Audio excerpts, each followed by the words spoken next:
So I probably had the most sleep that I've had in 30 days in the last 72 hours. My first 72 hours here in Johannesburg, South Africa. And I'm grateful for it because it's been a very full 30 days. But in this video, I want to tell you about what it's been like for the first 72 hours that we've been here in Johannesburg, South Africa. So if you're new to the channel, welcome. My name is Ashley. On my channel, Ashley in Africa, I talk about my experience moving, living, and doing business here on the continent of Africa. This is my second country that I've lived in, South Africa. I lived in Tanzania for 2 years, specifically in Dar es Salaam. And now we're in Johannesburg, South Africa, and it's up.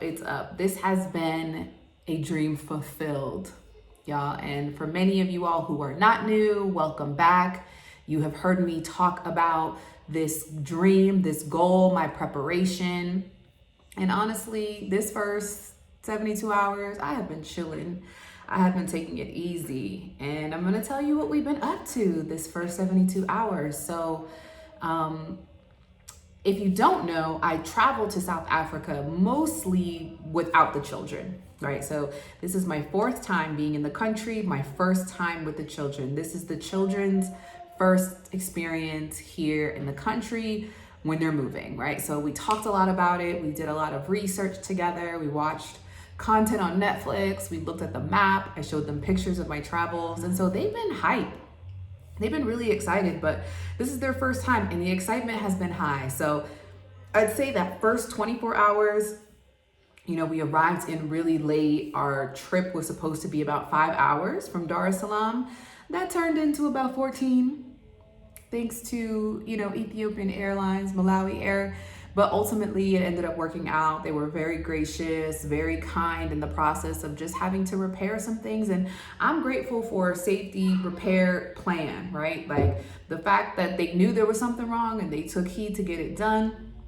They got it done. We got to our destination safely. So the first, night we got in, we actually planned on getting in the early afternoon, but instead we didn't get in until about 9 o'clock. And so we pretty much came straight to our homestay and then knocked out for a few hours. And so this is my first time living or staying in a residential neighborhood. I've always pretty much been in a touristy area, stayed in Rosebank, stayed in Sandton. And so this is my first time actually staying in a residential neighborhood, one that I am interested in looking for an actual rental property. So this is a short homestay and it is beautiful.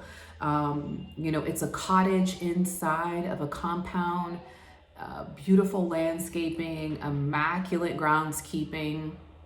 I love that we're inside a secure compound, and so we don't have the security bars that I've been very used to in Dar es Salaam over the last 2 years. But I love being able to look outside and see the greenery, see, just the beautiful grounds and not see the security bars. So that has been lovely, lovely. I love that. And the kids get to go outside, of course, any time of day, explore the grounds. I mean, it's a massive property, ride their skateboards, ride their bikes, explore, discover all of those things. And it's actually a really nice walkable neighborhood as well. So we spent some time kind of walking the block earlier this morning.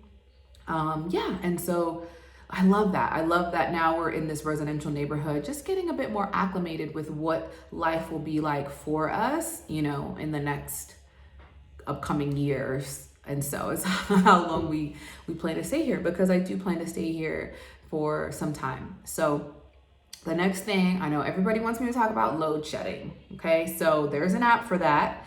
And I downloaded that app once we got into the Airbnb, but honestly, coming from the US, I can understand how this is an inconvenience for many, right? But coming from Dar es Salaam, Tanzania, where power outages or load shedding, so it's called here, are a lot more frequent, a lot more unpredictable, and quite frankly can last up to 12 hours. We came out of a season, I want to say this was around maybe October, where, I mean, the power was going out practically every day for like 6 hours, 7 hours, 8 hours, coupled with water. I actually just got a notification, so we'll see if the power goes out. But even this app, right, it's not 1,000% accurate, but it does give you kind of a preparation for what to do. I've been using it as nap time. So if it goes off in the day, we just take a nap. And at night, it's just a reminder that I need to go to sleep. So it hasn't really bothered me. We don't have an inverter here in the cottage, but there is an inverter specifically for the Wi-Fi. So I'm able to do work, which again, I'm really used to that, keeping my devices charged from living in Dar es Salaam, having my backup, battery packs, several of them. I think I've got about 3. I keep my devices charged. I'm used to that. So it's not a huge deal for me.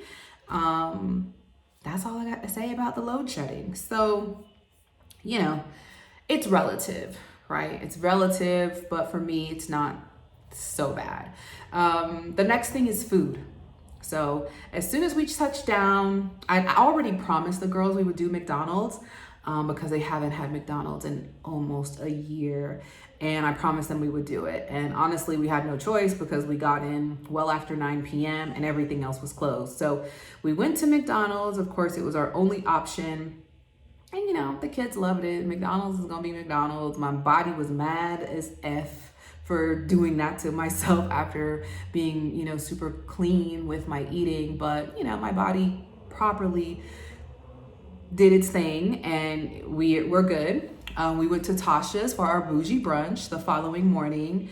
I took the girls to Rosebank, and so we got to explore Rosebank. We did some shopping, and then we ended up having Nando's at Rosebank for dinner. So really tried to make sure, we were just enjoying some of the local fare outside of the McDonald's, at places where I was familiar, right? That are also kids friendly, because I've gone to a lot of fantastic restaurants here in Johannesburg, and while very affordable, for one person can get a little pricey for 3, and trying to see what kids like. I mean, my kids have a really strong, mature palate. I was trying to get in and out because again, I am not team do the most, especially as we are now integrating into life. This isn't a holiday. I'm not trying to see and explore every single thing possible in the first week or so. We're going with the flow. So as far as food, no real surprises there. Everything was as excellent as I remember it to be, especially at Tasha's. And Nando's, actually, I hadn't had Nando's here in South Africa. I had Nando's one time back in Chicago, probably 6 years ago. And yeah, so every time I'd come to South Africa, I'd never had it. So that's what we had for dinner. Fan favorite. The girls loved it. We'll be going back. And we also went grocery shopping. So in Rosebank Mall, I took the girls to, again, do some shopping. I tried to get to a movie to surprise them, but it was too late. So thank God I didn't tell them, because, they would be asking me about it again today. And we're not doing that today because I have things to do. But we did some grocery shopping at Pick and Pay. And again, it was just a reminder that I'm gonna probably miss out until I find my specialty stores on those super fresh fruits and vegetables. So Pick and Pay is great to be able to get your processed things. So we got some cereal. The girls are not used to having that. Got some bread, got some sandwich meat, those things that we honestly just haven't been used to having. But when it came down to the fruits and veggies, it was a little scarce, right? So just a reminder that I'm gonna have to do a little bit more digging and more searching to find those fresher fruits and vegetables. So if you have some recommendations on where I can find some great fresh fruit, fresh veggies, fresh meat, I did find a butcher that seems to be kind of really fairly close to where my homestay is. I'll be, patronizing them. I'm just so used to now having this fresh access to food that my body also just responds when that's not what I'm getting. So, that is what it is. But ultimately, still, the food is a lot better than what I remember it to be in the US. even with the cereal. I mean, we got cornflakes, so we didn't get anything super sweet, but some of the chips and the biscuits, that's what my 4-year-old daughter calls the biscuits, but she says biscuits. They're not so sweet, right? They're like, nice little treats, not too sweet. The chips are not too salty. So that's a positive for sure. And then the last thing, I have been chilling, sleeping. As I mentioned, load shedding is like a reminder to take a nap. And honestly, it's been a full 30 days and I've needed this moment to catch my breath. This has been a very extreme process. And by extreme, I mean just in preparing logistically, visas, finding a place, trying to find a place, schools, bank accounts. And honestly, extreme is probably a strong word just because I'm used to not doing a whole lot. Like that's my former self where I was Miss Busybody, get it done, efficient, super diligent, gotta keep the task going, gotta keep that. I don't do that anymore.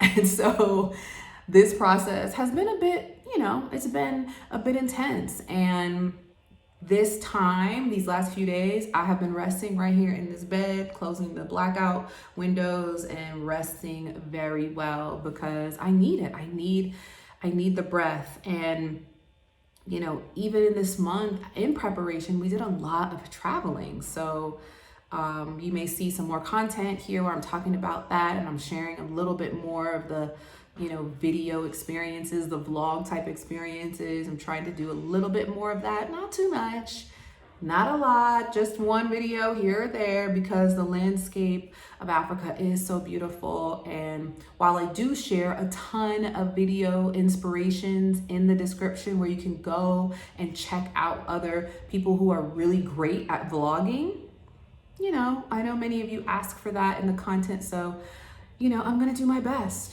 But this last 72 hours has really just been about settling in. I am, getting really prepared for the Africa Investors Academy.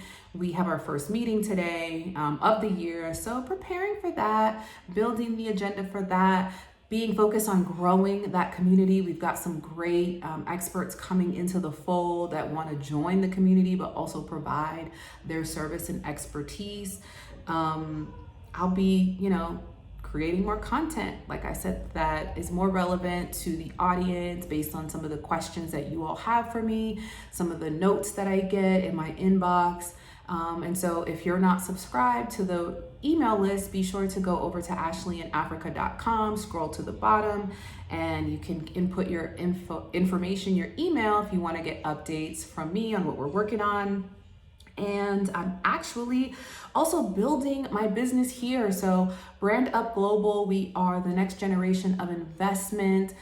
We are working with a huge client here in South Africa that is funding small businesses, small, medium enterprises, SME businesses that are looking for non-traditional funding. So businesses have to be in business for over 3 years, provide a list of things. I'll be sure to link that website below as well. But if you're a small business and you're looking for some alternative funding, we got you. Come and apply over at Brand Up Global, and we'll connect you to our partners here in South Africa that are providing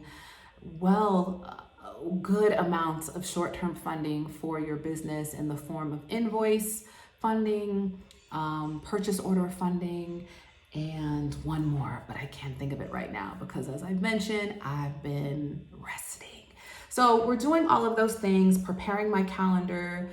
So please be sure to like this content if you found value in it and if it was helpful for you. And if you want to stay tuned to more of the journey here in South Africa, please be sure to subscribe to this channel.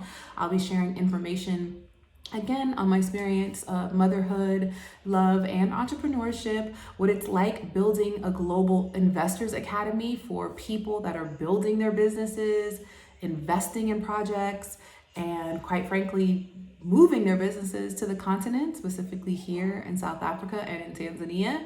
And then also what it's like actually building a business here for the people of South Africa, the small business owners of South Africa, and the talent that is invested in the growth of South Africa. So I hope this was helpful. I can't wait to share more content here in South Africa because we did it. We're here. Yeah, and I hope you found value in what we shared today. So look forward to seeing you in the next video. Bye now.